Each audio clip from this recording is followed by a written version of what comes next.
Ash Barn Ray, I think, for $4.99 this afternoon. Do you think there's a chance any of the late night shows will not come back after the strike? Who will miss them?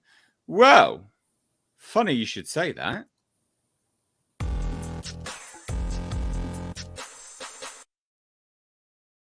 Because that takes us nicely off to our next topic. Which is HBO's Real Time with Bill Maher to return to air without writers. Didn't Drew Barrymore announce she was doing the same thing? Yeah, she's getting destroyed too.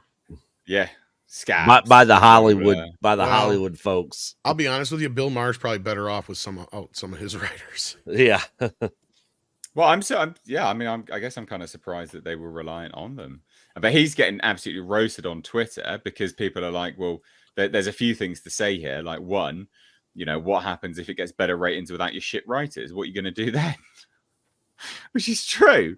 So what happened? What's the story, ladies and gents? So obviously, for those that don't know, obviously that question from Ash makes perfect sense why we're sort of segueing off it. But obviously the writer's strike, all these late night talk shows, they're all scripted. They're not comedians. These people, I don't understand how they've gotten jobs. They're not funny. And no one's missed them. No one cares about these people remotely at all. And now they're trying to come back because obviously they're losing money. Did anyone see the group of them doing that shitty podcast? Yeah, Strike Force 5. Oh, yeah. Andre actually tried to watch it. I tried to listen to it. Do you hate yourself, Andre? No, I love my audience. I'm going to subject myself to it so I can adequately review it. I have listened through most of the second episode. How not funny they are. It's for two things to say about it. One, they claim that it is this homemade thing, basically without any team. But for those of us that do this, I can tell right away, this is highly produced. It is highly edited, and it's ironic when they go and they talk about, I miss our fact-checking team, miss my research team, miss the lawyer, and then you have like some cool admittance. You have like one of them like basically saying that, we don't really have any fact checkers to make sure that what we say is the truth. We have lawyers that sign off on what we say is legal and we can get away with saying it. That's what they have. And then later on in the video, it's obvious that there's still a lawyer there because there was like some name and stuff that was bleeped over. Really? Yeah. Wow. Too much. So after the fact, then they went and they bleeped over some names and stuff. And you can totally tell that there's been quite a bit of editing going on. This I certainly recognize that, having edited quite a number of interviews and even podcasts myself back when we did that. Yeah. So this is a highly produced, highly uninteresting. Yeah. And literally, you can go to any, not just us, but any random talk show on YouTube, any stream. It's going to be as or more interesting. Don't go to random ones. Come here, ladies and gents. Don't listen to Andre. Well, that's really, let's be real. That's what they're trying to do. You only have to watch a few minutes of this to figure out what they're trying. They're trying to be us, and I don't mean like us personally, but I mean they're trying to be what the YouTube sphere is doing right now, and they can't do it. Why? Because they're disingenuine. Why? Because they probably don't even really like each other. Yeah. So there's like several factors there. Not only that, these guys are really used to having their hands being held through these shows. They've got notes, they've got scripts. Now, Bill, on the other hand, here's where I'll give him some exceptions. He's always been a comedian and actor, whatever. He does work on his own writing. It's not just solely his writers. So I don't know if he's just not going to do the monologue, because I remember the last strike, he did the same thing. He did his show, but he just didn't do the monologue. That's all it was. Yeah. And in that respect, I don't see why. That's where I kind of freaked out, or not freaked out, but I'm like kind of scratching my head here. I'm like, the last writer's strike we had, they didn't shut all this shit down. They just went without the writers. So what the fuck is the deal here? Why are they trying to make the writers and the actors the bad guys in this situation instead of the studio? So this is one time I will stick up for the writers and the actors in this, because people need to fucking work, right? And this is what we keep saying: is it's not just the actors the and the other writers who are people. who are suffering here. It's all the other people that get supported by these, productions too. So yeah. Well, that's actually what he says. So just to get into it a little bit, so he said it's a controversial move given that the show is written by a team of late night writers who are currently in the 4th month of the strike. Other talk show hosts such as Drew Barrymore have faced ire from writers while The Talk was picketed at CBS Radford as they were doing a run through. The comedian already caused controversy last week when he voiced his opinions on the strike on his Club Random podcast. He called a lot of the writers' demands kooky. What I find objectionable about the philosophy of the strike is it seems to be they have really morphed a long way from the 2007 strike, where they kind of believe that you're owed a living as a writer, and you're not. This is show business. This is the make or miss league. Given that there will be no... Go on. I was just gonna say, I'll give Bill credit. He's been calling out a lot of the woke shit over the past year too. Yeah. And a lot of the stupidity. Yeah, I agree. Given that there will be no writers on the show, Maher's monologue, desk piece, and new rule segment will be cut. So that answers your question there, Tom. As they were during the 2007-08 strike, the format will be a panel discussion with Maher and guests. Literally what we do, actually. But on live TV this time. Well, that's his show anyway after the intro. Yeah, well, yeah. Real time. So this is what he said. Real time is coming back, unfortunately, without writers or writing. But that goes to show how much writing was done before then. They must have done a lot of the writing actually for their discussions as well. They would have had to. But were they only just writing a monologue? Are they? Is that it? Really? Like they're only a few segments? Seems odd. Well, it's been 5 months. I would anticipate that they have to write his monologue, and they have to write his. They have new rules. They have monologue, and that's pretty much it. Unless they have another segment they add once. Well, they need a team of writers for that. Well, according to the article, there's desk time that he also has written and stuff like that. But I feel like, anybody can kind of wing this. I mean, I could probably walk in there and wing this. I think Tom could do it. Well, I think Bill's I don't think he's going to have a problem. That's what I was trying to say before. He's a veteran. He's been doing this for so fucking long. That's what he's saying here. Is like, we did this before. Why did we stop production?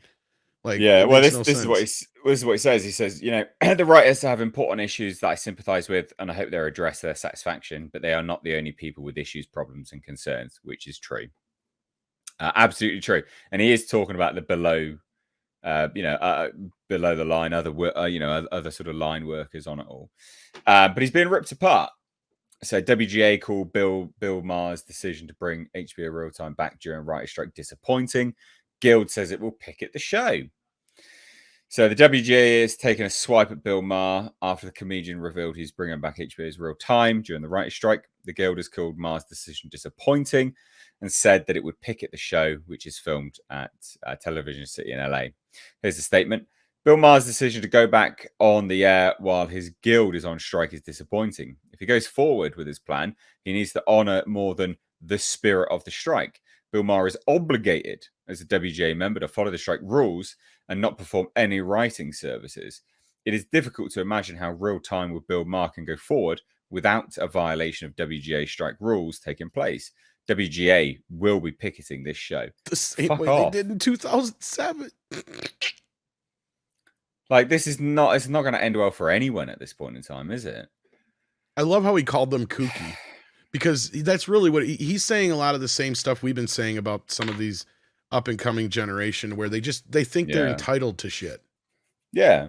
I mean, he says that much of the staff is struggling mightily, and he is right. When we've spoken about this on this podcast, your favorite podcast, ladies and gents, that's the real, pretty much everyone's opinion is, don't care about the writers, don't really care about the actors. It's how it's going to destroy everyone else. All of the other people, the people that you don't even know. You don't even know what their job is. You never even heard of their job before. But it's, that's how they make their living. I mean, there are so many people that are involved in a production, whether it be television or film. I mean, a lot of people just don't know. They've never actually been on set or seen what's actually going on. And even the people that aren't on set that are working hard to make sure things go on. Yeah, it's crazy. Yeah, so lots of people are like, you're a scab and this, that, and the other.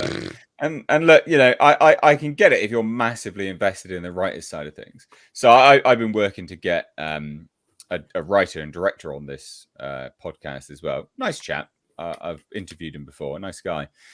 And I see that he retweets a lot of this stuff. And I know he's massively invested in this stuff. But you've got to take the blinkers off at some point, and you've got to look at the wider industry at play outside of your small section of it. There are other people that are massively affected by this, and they're going broke. So this is a good thing that he's doing this. Andre, you want to jump in on this one? Yeah, no, absolutely. I agree completely. I think that you nailed it. I didn't really have anything to add, because what I'm hearing now more and more is that even the writers are fed up with this strike. More and more are saying that the previous offers from the counterparty is one that was good enough and that they could live with. And the sticking points is something that most writers don't even really want. I mean, my understanding is that one of the requirements is that there be a minimum size of writers' rooms, that there has to be a minimum of so many people, that every studio, every TV channel has to agree that for whatever they make, there has to be a minimum of so many writers. And shouldn't that be up to the showrunner, how many writers they need? Like, if they can get by with 4, why do you have to have 8? Because that's the minimum number, or something like that. So more and more people are in active disagreement with the holdout things that are delaying things right now. People are saying, "Oh, pay the writers." Right now, in this moment, it's not the studios that are the problem. Apparently, the final WGA are pretty fair. It's the WGA and them alone, which right now are the problem. And we have several friends that have made revelations about them, about the kind of people who are running that joint, and it's not good. So I think that we're going to see more of this, more people that see, you know what, this has gone on long enough, and we don't even support what they're fighting for any longer. Well, you'll see the union. You'll see people break with the union. That's going to happen. It's been long enough and they've really operated in bad faith. I mean, and again, I have some insight into that too, fortunately, like Andre and Tom and others. But this is unsustainable for a lot of different people, a lot of below the line employees. They can't do this much longer. And so it's, a lot of people dipped into their retirement funds. That was something that was reported at the beginning of the week. That you have people that are desperately trying to get the state of California to underwrite them with unemployment insurance, which I think is insane, because the safety net for unemployment is there for people who lose their jobs because they get fired, not because they walk away from their jobs to go on strike. So to bully or hold companies to ransom for more stuff. Again, the WGA, they've been offered stuff. Just fucking accept it, or counter offer. Like, it is what it is. They're not even from what we know, they're just holding everyone to ransom for obscene stuff now. Like, it doesn't even make any sense. It's ridiculous. Absolutely ridiculous. I think the studios are gonna hold out as long as they need to. I think they hope that the unions do go away, and then they just make individual deals with individual people.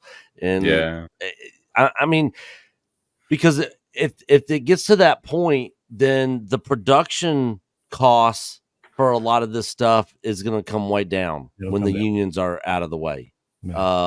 Because they're spending ungodly amounts of money on these production costs. It's ridiculous.